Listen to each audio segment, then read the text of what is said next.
안녕하세요. 오늘도 사연살롱을 찾아주셔서 감사합니다. 저는 40 초반의 투자 컨설턴트로 활동하고 있는 사람입니다. 얼마 전 한 방송국에서 투자 관련 방송을 마치고 나오던 길에 한때는 제 가족이었던 사람들과 마주쳤습니다. 그날 있었던 일은 제 인생에 가장 기억에 남는 강렬한 장면 중 하나가 될 것 같아요. 그래서 그날의 일을 기록할 겸 그 사람들이 지난날 있었던 일들에 대한 부끄러움을 느꼈으면 해서 사연을 적게 됐어요. 사실 그 사람들이 처음부터 제게 나쁘기만 했던 건 아니었어요. 저는 사랑을 믿었고 조건이 아닌 마음을 보고 결혼했거든요. 결혼 초 남편은 책임감 있는 다정한 남편이었고 시댁 식구들도 저를 참 따스하게 챙겨주셨어요. 이렇게 서로를 배려할 줄 아는 가족이라면 어떤 어려움이든 함께 이겨낼 수 있을 거라고 생각했죠. 하지만 이 사람들과 함께한 시간이 쌓이면서 제가 깨달은 현실은 참 잔인하더군요. 사람은 돈과 현실 앞에서 변하기도 하고 모습이 드러나기도 한다는 것을요. 그래도 괜찮다고 생각했던 때도 있었어요. 누구나 현실적인 선택을 할 수밖에 없으니까요. 하지만 저를 무조건적으로 응원해준다고 믿었던 사람이 점점 저를 차가운 눈으로 바라보는 걸 직접 보고 나니 생각이 달라지더라고요. 사람은 쉽게 변하지 않는다고 하지만 돈 앞에서는 그렇지 않다는 걸 깨달아 버렸죠. 흔히 결혼은 사람만 보고 할 수 없다는 말이 있잖아요.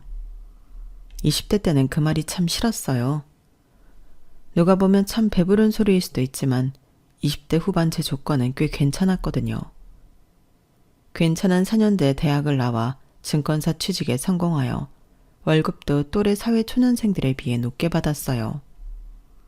딱히 돈 나가는 취미 생활을 가졌거나 쇼핑에 관심이 많은 성향도 아니어서 저축은 물론이고 투자에 관심이 많아 어릴 때부터 조금씩 소액 투자로 불려놓은 돈이 있다 보니 결혼 정년기 즈음엔 주변에서 어떻게든 저를 괜찮은 사람에게 소개시켜 주려고 안달이었어요.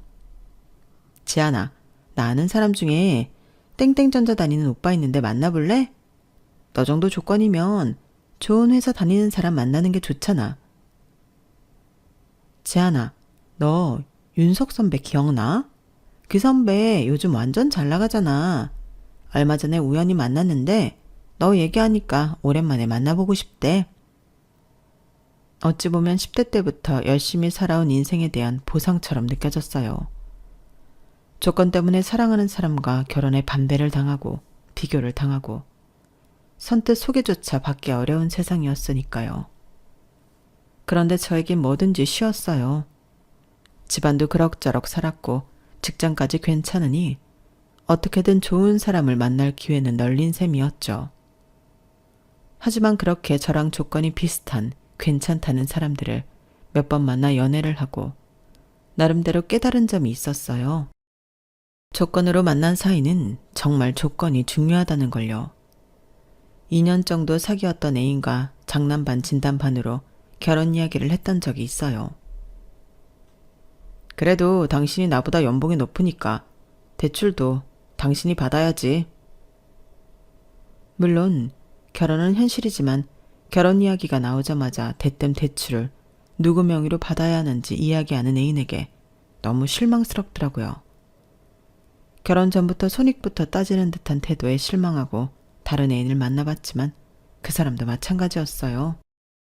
당신이랑 결혼하면 내가 먹여 살려야 할 걱정은 없으니까 참 좋아.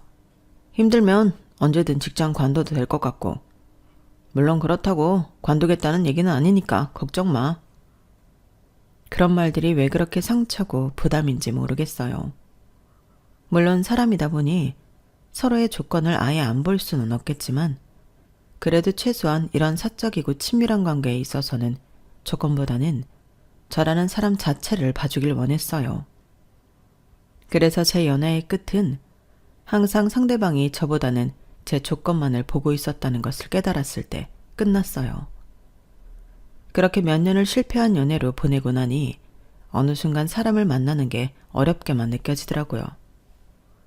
주변에서는 너 조건도 괜찮은데 왜 결혼을 안 하냐며 걱정 어린 말들이 많았지만 그땐 별로 듣고 싶지 않았어요.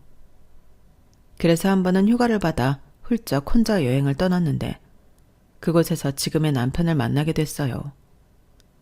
녹차 아이스크림이 유명한 관광지에서 아이스크림을 먹다가 신발 위에 엎어 난처해하고 있는데 옆에 앉아있던 남편이 휴지를 건네줬죠. 아, 감사합니다. 뭘요? 혼자 오신 거예요? 네, 그쪽은요? 저도 혼자 왔어요. 나이가 또래일 것 같은데 다음엔 어디로 가세요? 행선지 겹치면 같이 다니실래요? 혼자 다니면 좋을 줄 알았는데 영 심심해서. 사교성 좋고 친절한 성격에 이끌려 저도 모르게 남편과 동행을 하게 됐어요. 여행지에서 서로 이름도 나이도 직업도 모른 채로 하루를 같이 다니다 보니 기분이 묘하더라고요. 이 사람은 나에 대해 아무것도 모르는데도 한없이 자상했어요. 그런 모습이 자연스럽게 호감으로 다가왔고 결국 헤어질 때는 서로 연락처를 교환하게 됐죠. 덕분에 잘 놀았습니다. 어디 사세요? 전 서울 살아요. 와, 저도 서울인데 올라가서 밥 한번 먹어요. 그렇게 저희는 서울에 올라와서도 만났어요. 알고 보니 집도 대중교통으로 30분 거리여서 가까운 편이더라고요.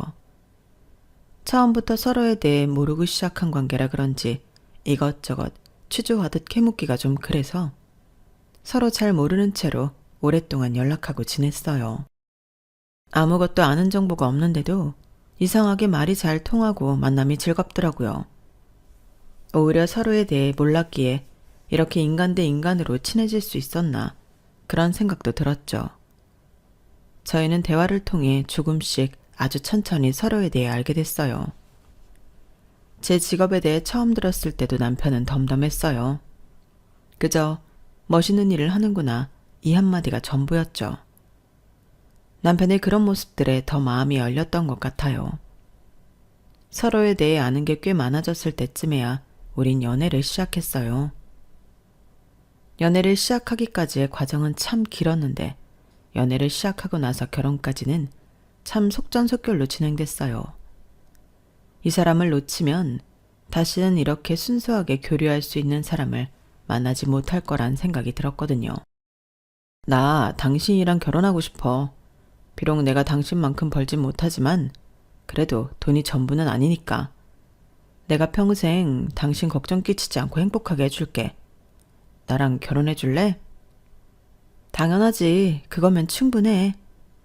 남편은 저에 비하면 연봉도 적고 평범한 직장인이었지만 그런 건 별로 신경 쓰이지 않았어요. 있는 그대로 절 바라봐주는 제가 찾던 이상형 그대로였던지라 더 볼 것도 없이 이 사람과 앞으로도 함께였으면 좋겠다 싶었죠. 그래도 너 정도면 더 좋은 직장 다니는 남자를 만날 수 있을 텐데 꼭 그 애여야만 하니? 심지어 여행지에서 만난 사이라 서로 잘 모르고 시작한 거잖니. 엄마 걱정 마세요. 그건 처음 시작이나 그랬던 거고 지금은 서로에 대해 잘 알아요. 그리고 이런 만남이 아니었으면 이 사람이 어떤 사람인지 내가 어떻게 알아봤겠어요? 부모님께서는 제가 좀 더 좋은 조건인 사람을 만나지 못해 아쉬워하셨지만 저는 제 선택이 틀림없다고 믿었어요. 반면 시댁에서는 저를 반겨주셨죠. 우리 도윤이한테 이야기 참 많이 들었어요. 눈이 그렇게 이쁘다던데. 정말이네. 참 맑다. 그러게 젊은 친구가 인상이 참 좋네. 이렇게 선해 보이는 며느리가 들어와서 아주 기분이 좋구만. 솔직히 시부모님을 만나러 가는 날엔 조금 긴장이 되기는 했어요. 남편이야 그런 사람 아닌 거 알고 만난다지만 시댁에서는 어떻게 나올지 모르는 거니까요. 하지만 시댁에서도 제 조건에 대한 부분보다는 인간적인 부분을 더 먼저 봐주셨어요. 그런 세심한 부분에 저도 알게 모르게 감동을 받았죠. 남편과 결혼한 뒤에도 남편은 여전히 절 사랑해 주었고 시댁에서도 딸처럼 예뻐라 해주셨어요. 하나 있는 시누이도 언니처럼 잘 따라주었죠. 모든 게 제가 원했던 대로 생각했던 대로였어요. 결혼하고 2, 3년 정도는 정말 행복하게 보냈던 것 같아요. 주변에서도 다들 부러워할 정도였죠. 그래도 너 잘 사는 모습 보니까 보기 좋다. 나는 사람도 조건도 포기 못하겠어서 지금까지 혼자 살잖아. 능력 되면 혼자 사는 것도 괜찮지. 굳이 눈 낮춰서 사람 만날 필요 없어. 물론 나도 어떻게 보면 조건 부분은 조금 접고 들어간 거지만 그래도 나는 이 사람 안 만났으면 이렇게 행복하지 못했을 것 같아서 후회 없어. 하지만 그 행복은 결혼 3년 차로 접어들면서 조금씩 균열이 가기 시작했어요.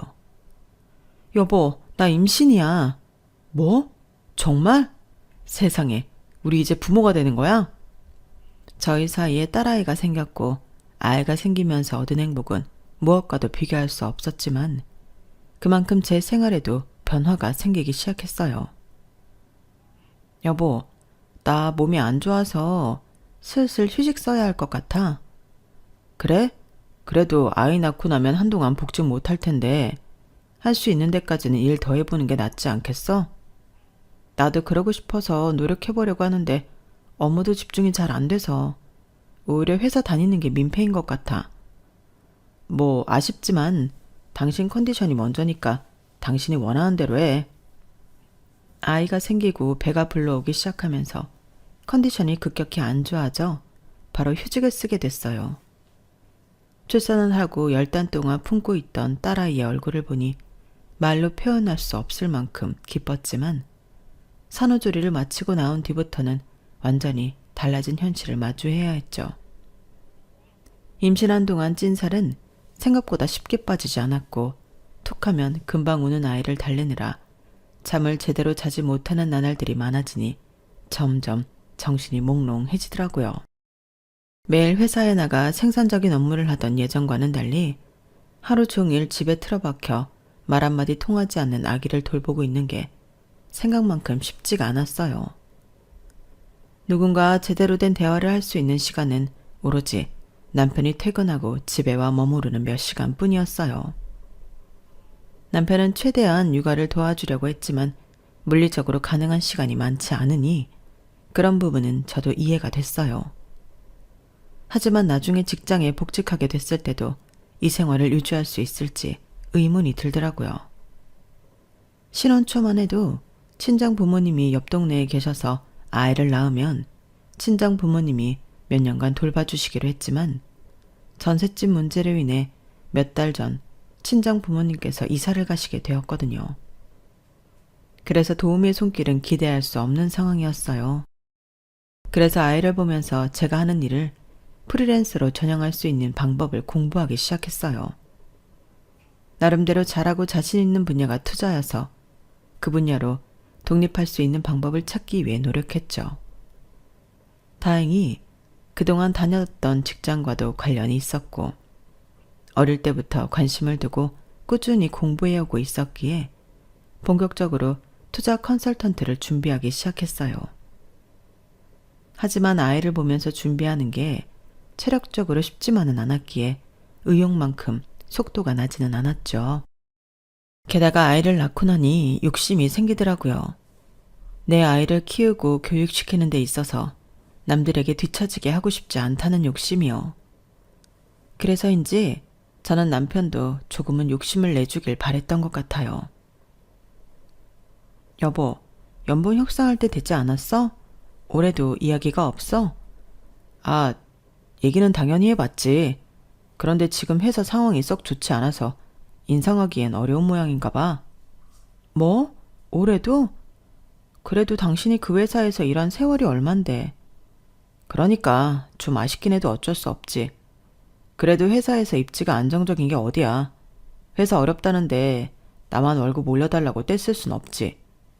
경기도 어렵다는데 그래도 잘 붙어있는 게 다행이지. 아니, 그거야 그렇지만 우리 희영이도 태어났는데 이젠 연봉 협상을 해야지. 작년에도 안 한 거 기가 막혔는데 올해까지 이러면 어떡해. 그럼 어떡해. 괜히 올려달라고 했다가 잘리면 그건 더 난처하잖아. 그럼 슬슬 이직할 준비해보는 게 어때? 회사 사정도 그다지 좋지 않잖아. 지금 당장은 당신 입지가 안정적일 수 있어도 여기서 회사가 더 어려워지면 그때 가서는 모를 일이잖아. 공무원도 아닌데 당신 자리를 언제까지 보장해 주겠냐고. 아, 여보. 진짜 알지도 못하면서 왜 그래? 내가 알아서 할게. 지금이야 당신이 육아휴직 쓰고 있어서 수입이 줄었다지만 당신 복직하면 걱정 없잖아. 우리 회사는 협상이 잘 안 되니까 당신 복직하고 협상해보는 방법도 있고. 남편이 그런 말을 하는데 순간 등골이 서늘하더라고요. 그동안 저를 지나쳐온 수많은 남자들이 하던 말을 남편이 그대로 하고 있었어요. 네가 잘 버니까 네 이름으로 대출 내면 되겠네. 너랑 결혼하면 먹고 살 걱정은 없겠네. 그토록 제가 피하고자 했던 남자들의 성향을 남편도 가지고 있었던 건가 싶더라고요. 하지만 그걸 이제야 깨달아 봤자 전 이미 남편과 결혼하고 아이까지 키우고 있는 상태였어요. 스스로가 조금 무력하게 느껴지더라고요. 결혼 전에도 눈치는 채고 있던 부분이었지만 남편은 도전적이고 쟁취적인 것과는 거리가 먼 성격이었어요. 어차피 잘 안 바뀌는 사람을 바꾸는데 열 올리기보다는 차라리 주어진 상황에서 제가 할 수 있는 걸 해야겠다는 생각뿐이었어요. 이대로 손 놓고 있다가 경제적으로 정체되고 아이를 어려운 환경에서 키우고 싶지 않았거든요. 그래서 제 눈앞에 당장 할 수 있는 것들에 집중했어요. 우선은 회사에서 쓸 수 있는 육아휴직 최대 기간인 2년 동안은 아이를 키우는 데에만 전념했어요. 그리고 육아휴직이 끝날 때쯤 남편에게 말했죠. 여보, 나 프리랜서로 전향해보려고 해. 뭐? 갑자기 무슨 프리랜서? 당신이 무슨 수로? 당신은 몰랐겠지만 아이 키우면서 틈틈이 투자 컨설턴트 준비를 계속하고 있었어. 이제 본격적으로 활동을 해보려고 해. 뭐라고? 투자 컨설턴트? 그런 건 뭐 아무나 해? 누가 당신 시켜준대? 대체 멀쩡한 좋은 직장 놔두고 갑자기 웬 헛꿈이야? 헛꿈이라니. 당신 언제는 내가 뭘 하든 응원해준다면서. 지금 그 말은 날 못 믿는다는 뜻이야? 못 믿는다는 게 아니라 현실적으로 생각을 해보자는 거지. 현실적으로 생각해서 결정한 일이야. 내가 회사에 가고 집에 없으면 아이는 누가 돌봐? 시터를 쓴다고 해도 당신은 안심이 되겠어? 시댁이나 친정에서 도와줄 수 있는 상황도 아니고 불안해서 남의 손 빌려서 아이 키우고 싶지 않아. 요즘은 불안해도 다 그렇게 키워. 누가 그렇게 키우고 싶어서 키우겠어? 어쩔 수 없으니까 그렇지. 그러다 애가 잘못되기라도 하면 이렇게 어리고 애착 관계가 중요한 시기에 운 나빠서 시터 잘못 만나면 아이의 인생이 달라질 수도 있는데 난 어쩔 수 없다는 말로 아이 인생을 걸고 도박하고 싶지 않아. 그래서 당신이 프리랜서로 전향하는 게 아이를 위한 길이라는 거야? 그냥 집에서 애만 보는 생활에 익숙해져서 복직하기 싫었던 핑계는 아니고? 그 말을 들으니 눈물이 왈칵 쏟아지더라고요. 그동안 아이를 재우고 남들이 흔히 말하는 육퇴, 즉 육아 퇴근 후 시간까지 불태워 자기 개발에 힘을 쏟았던 제게는 너무 모욕적이고 서러운 말이었어요. 가장 가까이서 절 지켜봐온 사람이 어떻게 이렇게 나를 몰라줄까 싶었어요. 당신은 내가 정말로 그런 사람으로 보여? 난 언제가 됐든 당신보다 아이 더 좋은 환경에서 키울 자신 있어. 현실에 안주하는 당신에 비해 내가 얼마나 노력해왔는지는 시간이 지나고 두고 보면 알게 되겠지. 그렇게 큰 싸움 끝에 전 결국 퇴사를 했어요. 퇴사하고 나서 부부 사이는 더 급격히 찬바람이 불었죠. 대화는 줄어들었고 그나마 퇴근 후 육아를 조금이라도 참여하려고 노력하던 모습은 어디로 가고 집에 들어오면 드러누워 쉬기 바쁘더군요. 와서 아이 좀 들여다보라고 한마디 하면 왜? 당신이 육아는 전담하겠다는 거 아니었어? 이제 복직 걱정도 없는데 애는 당신이 좀 봐줘. 라든지 당신이 일 그만둬서 처음엔 싫었는데 나름대로 좋은 점도 있네. 내가 안심하고 쉴 수 있어서 좋네. 같은 소리를 했어요. 아이 때문에 큰 소리도 못 내고 싸우는 일이 반복되던 어느 날이었어요. 퇴사하고 첫 명절, 시댁에 인사를 드리러 갔는데 저를 보는 시부모님의 태도가 평소와는 묘하게 다르더라고요. 어머님, 아버님, 저희 왔어요. 평소라면 환한 얼굴로 저를 반겨주셨을 두 분께서 저를 무슨 식모 취급하듯 눈길도 제대로 안 주시더니 제품에 안겨있던 딸아이만 빼앗아가듯 번쩍 들고 가시더라고요. 아우, 우리 희영이 왔어? 할아버지 할머니 보고 싶었지? 처음엔 그 태도가 단순히 제 착각인 줄로만 알았어요. 내내 남편과 사이가 안 좋았기에 괜히 기분 탓이겠거니 싶었죠. 하지만 식사가 시작되니 시부모님께서 본색을 드러내기 시작했어요. 너 회사 그만뒀다면서? 젊은이가 일 욕심도 있고 똑똑해 보여서 좋았는데 그 좋은 직장을 왜 관둬? 다들 못 들어가서 안달인 곳을. 저도 관둘 생각은 없었는데 희영이 태어나고 직접 키워보니 생각이 조금 달라져서요. 이 작은 아이를 남의 손에 맡길 수도 없는 노릇이고 일단은 일은 다른 쪽으로 알아보려고 하고 있어요. 아, 네가 그런 생각까지 하고 있는 줄 알았더라면 차라리 희영이를 우리가 맡아준다고 할 걸 그랬나 싶네. 증권사 다니는 며느리 얻었다고 동네방네 다 자랑했는데 하루아침에 이게 뭐니? 주변에서 며느리 복 터졌다고 얼마나 부러워했는데. 이제 와서 그런 말씀하시면 뭐하나요? 이미 전 직장 그만뒀고 이대로 놀 생각이 아니라 다른 걸 준비하고 있을 뿐이에요. 그리고 아이 맡아주실 생각 있으셨으면 진작 말씀하시지 그러셨어요. 곤란할 땐 아무 말씀 안 하시더니 다른 방법 찾으니 마음에 안 들어서 그런 말씀 해보셔봤자 바뀌는 건 없어요, 어머님. 뭐야? 뭐 이런 애가 다 있어? 아니, 그렇게 안 봤는데 참 대바라지네. 예전에야 증권사 다니는 며느리라고 우리가 오냐오냐 예쁘다 했지만 지금 그래서는 국물도 없을 텐데. 마음대로 하세요. 아버님 예쁨 받으려고 증권사 다닌 거 아니니까요. 아휴, 내 뒷모가. 내가 이렇게 며느리한테 뒤통수 맞을 줄이야. 아휴. 직장을 그만두니 대놓고 저를 무시하려는 시부모님을 견디고 싶은 마음은 조금도 없었어요. 그래서 그냥 시부모님과는 대판 싸우고 다음 명절부터는 남편이랑 딸만 보냈죠. 시부모님은 제가 이렇게까지 나을 줄 모르셨는지 더 기가 막혀 하셨지만 굽혀드릴 생각은 전혀 없었어요. 여보, 그러지 말고 비위 좀 맞춰드려. 속상해서 그러신 거잖아. 내가 직장 관두고 새로운 도전을 하는 게 왜 시부모님이 속상해야 할 일이야. 내가 그럼 시부모님 때문에 해보고 싶은 일도 안 하고 아버님 어머님 원하는 대로 살면서 비위 맞춰야 해? 그런 뜻이 아니라. 아, 됐다. 말을 말자. 시댁과 사이가 나빠지다 보니 남편과도 점점 소원해졌어요. 그러는 와중에도 저는 제 할 일을 착실히 해나갔죠. 무려 컨설턴트 중이었던 5명의 고객이 투자에 성공하면서 입소문이 났고 천천히 수익이 생기기 시작했어요. 수익이 생기고 나서는 시댁에 알릴까 고민도 했어요. 수익이 생긴다는 사실을 알면 더 이상 저를 무시하지 못할 거란 생각이었죠. 하지만 생각해보니 굳이 이걸 미리 공개할 필요는 없겠더라고요. 거의 끊었다시피 한 피곤한 인연을 다시 이어갈 이유도 없었고요. 이 일을 시작하면서 조금 더 응원받지 못했기 때문에 딱히 남편에게도 알리지 않았어요. 친한 친구들 몇 명만이 제가 컨설턴트로 가능성이 있다는 사실을 알고 있었죠.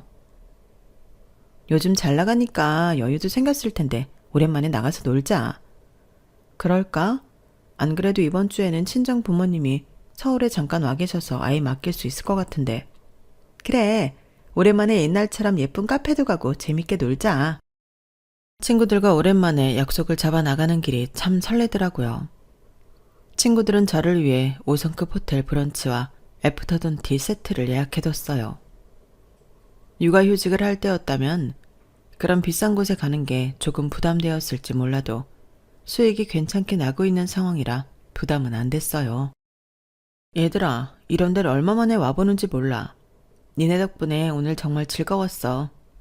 야, 우리야말로 이렇게 걱정 없는 밝은 네 얼굴 보니까 정말 기분 좋다. 이제 돈도 잘 버는데 자주 보자고. 그래, 그러자.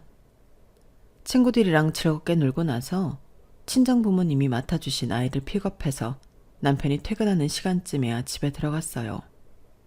그런데 제가 들어오자마자 남편이 현관까지 달려나와 화난 얼굴을 하더라고요.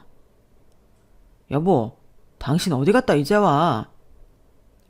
말했잖아. 윤선이랑 미진이 보러 다녀온다고. 아, 그 변호사 친구랑 사업하는 친구? 그래, 친구들 만나는 건 상관없지. 근데 당신 땡땡 호텔 갔다 왔더라? 당신이 그럴 돈이 어딨어? 뭐? 당신이 그걸 어떻게 알아? 봐, 당신이 숨긴다고 그게 숨겨질 것 같아? 남편이 핸드폰 화면을 들이밀었어요. 신우이와 나눈 메시지창에 제가 친구들과 애프터눈티 세트를 즐기고 있는 모습이 찍혀 있더군요. 오빠, 새언니 뭐야? 오빠 돈으로 지금 땡땡 호텔 애프터눈티 세트 먹고 있는 거야? 세상에, 여기가 얼마나 비싼데? 새언니 미쳤나봐. 아주 가관인 메시지와 함께요. 보자마자 어이가 없어서 얼굴이 굳더라고요. 왜? 당신도 깜짝 놀랐어? 세상 참 좁지. 이런 식으로 들킬 거라곤 당신도 생각 못했겠지. 내가 무슨 죄 졌어? 들키긴 뭘 들켰다는 거야. 친구들 만나러 다녀온다고 분명히 말했고 밥 먹고 카페 다녀온다고 다 얘기했는데 뭐가 문제야? 그러니까 누가 친구들 만나서 밥 먹고 카페 가는 걸 호텔에서 하냐고. 그래, 100번 양보해서 네 친구들이야 다들 하나같이 잘 나가고 돈 잘 버니까 그럴 수 있다고 쳐. 근데 당신은 백날 집에서 무료 상담이니 뭐니 뻘짓만 하는 백수 주부 주제에 무슨 호텔을 다녀. 그 돈은 누구 돈으로 다니는 건데? 당신 돈 아니니까 신경 좀 끄지 그래? 내가 내 친구들이랑 노는데 당신이 무슨 상관이야? 내가 당신한테 돈 달랬어? 내 돈 아니면 그럼 뭔데? 설마 당신 퇴직금? 진짜 웃기지도 않아. 그 돈은 잘 모아놔야 될 거 아냐. 증권사도 다녔던 여자가 왜 이렇게 경제관념이 없어? 내가 알던 사람 맞아? 그건 내가 하고 싶은 소리야. 당신 언제는 내 조건 같은 거 안 본다면서? 그렇게 말하던 사람은 어디 갔는데? 결혼은 현실인데 조건을 아예 안 보는 사람이 어디 있는데? 설마 순진하게 그 말을 믿었어? 그 말 믿고 그 좋은 직장을 관둔 거야? 뭐라고? 그 말을 듣는 순간 정말 발밑이 꺼진다는 게 무슨 기분인지 알겠더라고요.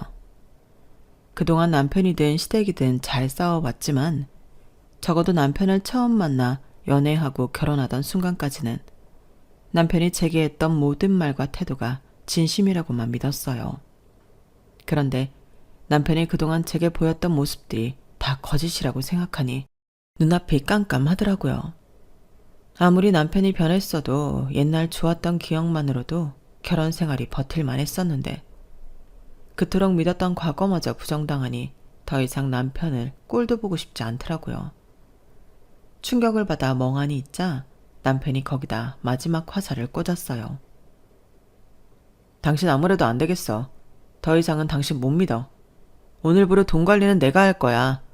이제 당신 수입도 없으니까 굳이 당신한테 내 월급 다 보내서 관리하게 할 필요도 없고 이렇게 친구 만나 허튼 짓 할 바엔 내가 관리하는 게 낫겠어. 그동안 남편은 제가 증권사에 다니니 돈에 관련해서는 빠삭해도 제가 더 빠삭할 거라며 들어오는 월급을 다 저에게 맡기고 본인은 용돈을 탔었어요. 그런데 그마저도 뚝 끊기고 저에게 떨어지는 용돈은 50만 원 정도에 나머지 생활비는 결제할 때마다 남편의 허락이 떨어져야 쓸 수 있도록 바뀌었죠. 정말 어이가 없고 화가 나서 당장이라도 이혼을 외치고 싶었지만 그때는 스스로 느끼기엔 아직 때가 아니라고 느꼈어요. 아이를 떼놓고 혼자서 살아갈 걸 생각하면 수입이 충분했지만 최악의 상황까지 대비해 놓고 싶었거든요. 남편이 양육비를 안 준다는 전제하에 경제적으로 대비를 해놓고 싶었어요. 어차피 수익은 점점 늘고 있었고 남편은 제가 수익이 나고 있는 상황인 걸 모르고 있었기 때문에 돈이 부족할 일은 없었거든요. 그러던 어느 날이었어요. 여보, 오늘 내 회사 동료들 좀 집에 초대하려고 해. 뭐? 갑자기? 희영이도 있는데 왜 집에 부르고 그래? 그냥 밖에서 먹고 들어오지.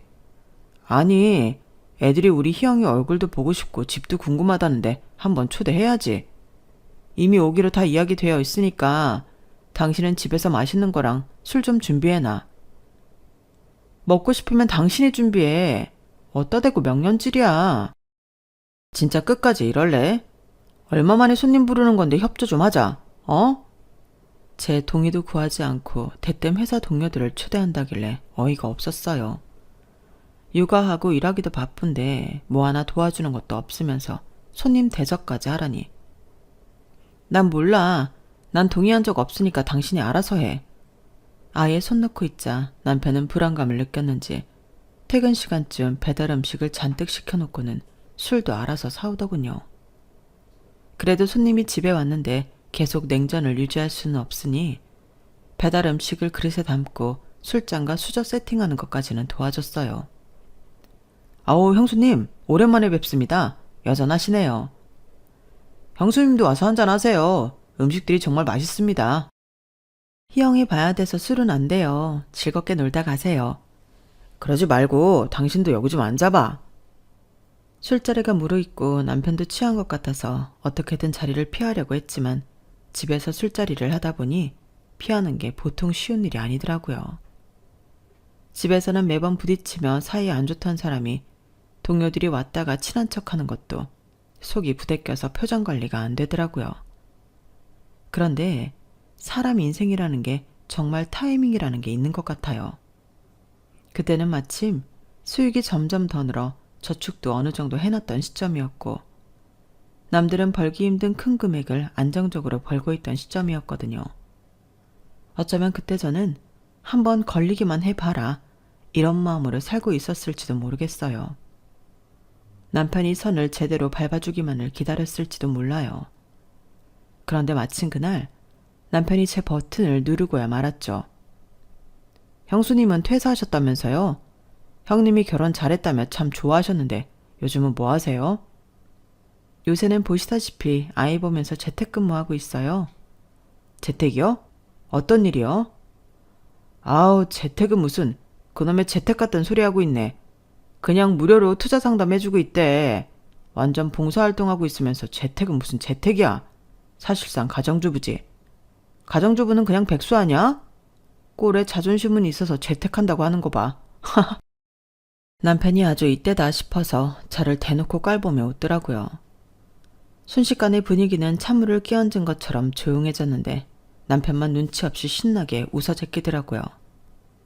그 모습을 보니 뚜껑이 열리기는커녕 오히려 마음이 차분하게 가라앉았어요. 그때야말로 제 수익을 밝히고 남편이랑 헤어져야겠다는 생각이 들었거든요. 마침 회사 동료들도 보는 앞이니 이혼하고 나서도 다른 말은 못하고 다니겠다 싶었어요. 그래서 핸드폰에 있는 은행 어플을 켜서 입출금 내역을 들이밀었어요. 그래? 이 세상에 어떤 백수가 당신 같은 직장인의 몇 배를 벌까? 이러고도 당신이 나한테 백수라고 할 수 있겠어? 이게 뭐야? 공이 몇 개야? 일십, 백천만, 이천? 와, 뭐예요, 형수님? 달에 2천을 그냥 버시는 거예요? 컨설팅이 엄청 잘 되시나 본데요. 지금은 고정 고객이 생겨서 안정적으로 벌고 있고 아이 좀 더 크면 제안 들어오고 있는 강의도 나가서 수익을 늘릴 생각이에요. 와, 형님, 너무 든든하시겠는데요? 증권사 다닐 때보다 더 버시는 거 아니에요? 여보, 언제 이렇게 수익이 늘었어? 글쎄, 당신이 나 헛짓거리하고 다닌다고 월급 끊고 용돈 50만 원씩만 주던 그때부터였나? 여보, 난 당신이 그렇게 열심히 하고 있는 줄도 모르고 미안해. 사과가 너무 늦었다고 생각하진 않아? 난 이날만 기다린 것 같네. 우리 이제 이혼하자. 나 당신처럼 아내를 응원하고 지지해주지 못할 망정 무시하고 핍박하는 남자하고는 더 이상 같이 못 살겠어. 당신뿐만 아니라 당신 가족들조차 내가 증권사에서 나오자마자 무능한 며느리 취급하면서 무시했잖아. 내가 내 능력 의심받으면서 왜 당신이랑 살아야 하는지 모르겠어. 아이는 내가 키우고 싶어. 그러려고 그동안 돈도 열심히 모았고 수익도 안정시켰어. 이제 그만 나랑 헤어져 주라. 여보, 사람들도 있는데 지금 그게 무슨 소리야. 나중에 이야기하자. 어? 사람들 앞이라서 더 이야기하는 거야. 당신이 그동안 나한테 어떻게 했는지 알았으면 싶어서. 혹시 모르잖아. 당신이 우리 이혼에 대해서 영 딴소리나 하고 다닐지. 어쨌든 난 분명하게 내 의사를 전달했으니까 우린 이젠 끝난 거야. 난 아주 옛날부터 당신이랑 이혼하려고 준비해왔어. 오늘이 딱 적당한 아이인 것 같네. 내 소식 공개하니까 바뀌는 당신 눈빛 보면서 다시 한번 결심하게 됐어. 여보, 그건 내가 조금 놀라서 그런 거야. 오해야. 우리 딸도 있는데 갑자기 이혼이라니. 그게 무슨 소리야. 제 이야기를 들은 남편의 회사 동료들은 서로 눈치를 보며 수군대기 시작했어요. 저는 그 틈을 타서 방에 들어가 간단하게 짐을 싸기 시작했고 아이를 등에 업고 나왔어요. 그 모습을 본 남편의 얼굴은 완연히 사색이 되더라고요. 여보, 지금 당신 뭐 하는 거야? 이 밤중에 어딜 가려고?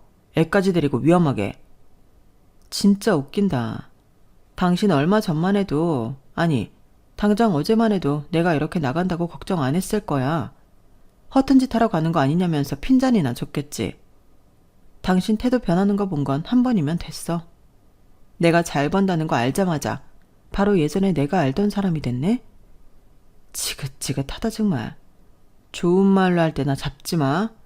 당신 동료들 앞에서 더 추한 꼴 보이기 싫으면. 저는 그 말을 끝으로 집을 나와버렸어요. 남편은 제 말에 충격을 받았는지 더 잡을 생각도 못 하더라고요. 저는 그 길로 먼 길을 운전해 친정에 왔어요. 친정에서는 제가 언젠가 이럴 줄 알았는지 아무런 질문도 없이 그저 저를 따뜻하게 받아주셨어요. 어차피 지금 하고 있는 일은 출퇴근하는 일이 아니었기 때문에 이렇게 훌쩍 떠나와도 아무런 부담이 없더라고요. 육아와 일을 병행하기 위해 매일 골머리 썩어가며 고민했던 보람이 이럴 때 피부로 와닿더라고요. 남편은 바로 다음날 친정으로 내려와 저를 찾더라고요. 장인어른 장모님, 지안이 한번 만나게 해주세요. 아무리 전화해도 안 받아서 내려왔어요. 자네가 지금 무슨 자격으로 내 딸을 찾나. 내 딸을 그렇게 마음고생 시켜놓고 어딜 뻔뻔한 낯짝을 들이밀고 걱정하는 척을 해. 마음 같아선 부모로서 자네를 한 대 후려쳐도 속이 시원치 않을 것 같으니 화를 부추기지 말고 어서 서울로 돌아가게. 그래, 안 돌아가면 경찰로 신고할 거야. 그동안 지안이랑은 어떻게 싸운지 모르겠다만 우린 진짜 할 거네. 자식 보호하려는 부모가 얼마나 무서운지 알고 싶지 않다면 예정을 생각해서라도 곱게 돌아가고 내 딸과 이혼해 주게. 친정 부모님의 으름장에 남편은 저와 딸의 얼굴 한번 보지 못하고 다시 서울로 돌아가야 했어요. 저는 그 길로 바로 남편에게 이혼 서류를 보냈죠. 물론 남편은 순순히 이혼해주지 않았고 오랜 시간을 버텼어요. 하지만 저희 친정 부모님과 이혼 전문 변호사인 제 친구로부터 협박 아닌 협박을 받게 되니 금방 꼬리를 내리더라고요. 여보, 정말 이렇게까지 해야 해? 우리가 정말 이대로 헤어져야 하는 거냐고. 딸 얼굴이라도 보고 살고 싶으면 순순히 헤어져 주는 게 나을 거야. 희영이는 보고 살고 싶지 않니? 마지막 통화 이후 남편은 결국 서류를 작성해 줬어요. 남편과 이혼한 후엔 전 액땜이라도 한 듯 승승장구로 잘 나갔어요. 남편 때문에 제안이 들어와도 거절해야 했던 강연들도 하나둘 나가게 됐고 의외로 제 입담이 강의에서 먹혀들어 점점 그런 기회들이 많아졌어요. 투자에 좀 관심 있는 사람들이라면 저를 모를 수 없을 정도로 이 분야에서는 유명세를 타기 시작했죠. 그러던 어느 날 한 방송사의 방송 녹화를 무사히 마치고 퇴근하던 길이었어요. 추운 겨울이었는데 밖에서 어떤 사람들이 덜덜 떨면서 누군가를 기다리더라고요. 처음에는 연예인을 기다리는 팬들인가 싶었어요. 그렇지 않고서야 그 추운 날 굳이 어디 가 있지 않고 밖에서 기다리고 있다는 게 말이 되지 않았거든요. 그런데 가까이서 보니 그 사람들은 제 전남편과 전 시댁이었어요. 남편은 눈을 제대로 마주치지도 못한 채 떨고 있었고 시어머니는 저를 보자마자 손을 덜덜 떨며 말했어요. 며느라, 엄마가 너무 몰라봤다. 우리가 잘못했어. 다시 돌아오면 안 되겠니? 남편은 뒤이어 고개를 숙이며 말했습니다. 여보, 나한테 다시 한번 기회를 주면 안 될까? 나 진심으로 후회하고 있어. 이제 와서 그런 후회가 무슨 소용이겠어요. 지금 이렇게 후회하고 미안하다고 하는 것도 제가 잘 나가서 그런 거겠죠. 이 추운 날 이렇게 찾아와 주셨는데 죄송하지만 전 다시 돌아갈 생각 없어요. 다시는 그 집안의 자랑스러운 트로피 같은 며느리가 될 생각 없거든요. 전 이혼하고 나서 더 잘 돼서 행복해요. 사람은 존중을 잃었을 때 떠나는 거예요. 전 지금 어느 때보다 존중받고 있어요. 절 조금도 존중해주지 않았던 그 집으로 돌아갈 마음은 조금도 없으니까 다시는 찾아오지 마세요. 그 말을 끝으로 시댁과는 다신 볼 일이 없었어요.